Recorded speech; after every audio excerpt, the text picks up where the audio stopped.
श्रीकालभैरवाष्टकम् देवराजसेव्यमानपावनाङ्घ्रिपङ्कजं व्यालयज्ञसूत्रमिन्दुशेखरं कृपाकरं नारदादियोगिवृन्दवन्दितं दिगम्बरं काशिकापुराधिनाथकालभैरवं भजे। भानुकोटिभास्वरं भवाब्धितारकं परं नीलकण्ठमीप्सितार्थदायकं त्रिलोचनं कालकालमम्बुजाक्षमक्षशूलमक्षरं काशिकापुराधिनाथकालभैरवं भजे। शूलटङ्कपाशदण्डपाणिमादिकारणं श्यामकायमादिदेवमक्षरं निरामयं भीमविक्रमं प्रभुं विचित्रताण्डवप्रियं काशिकापुराधिनाथकालभैरवं भजे।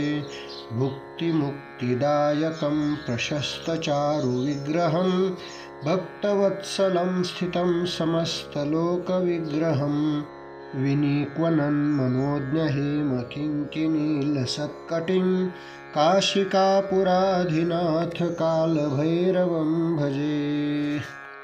धर्मसेतुपालकं त्वधर्ममार्गनाशकं कर्मपाशमोचकं सुशर्मदायकं विभुं स्वर्णवर्णशेषपाशशोभिताङ्गमण्डलं काशिकापुराधिनाथकालभैरवं भजे। रत्नपादुकाप्रभाभिरामपादयुग्मकं नित्यमद्वितीयमिष्टदैवतं निरञ्जनं मृत्युदर्पनाशनं करालदंष्ट्रमोक्षणं काशिकापुराधिनाथकालभैरवं भजे।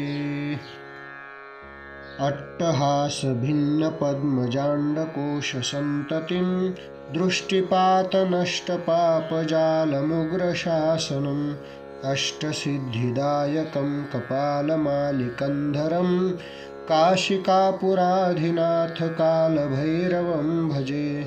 भूतसङ्घनायकं विशालकीर्तिदायकं काशीवासलोकपुण्यपापशोधकं विभुं नीतिमार्गकोविदं पुरातनं जगत्पतिं काशिकापुराधिनाथकालभैरवं भजे। कालभैरवाष्टकं पठन्ति ये मनोहरं ज्ञानमुक्तिसाधनं विचित्रपुण्यवर्धनं शोकमोहदैन्यलोभकोपतापनाशनं ते प्रयान्ति कालभैरवाङ्घ्रिसन्निधिं ध्रुवम् इति श्रीमच्छङ्कराचार्यविरचितं श्रीकालभैरवाष्टकं सम्पूर्णम्।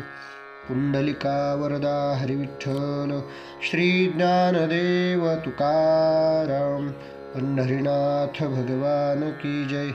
माऊली ज्ञानेश्वर महाराज की जय। जगद्गुरु तुकाराम महाराज की जय। सद्गुरु जोग महाराज की जय।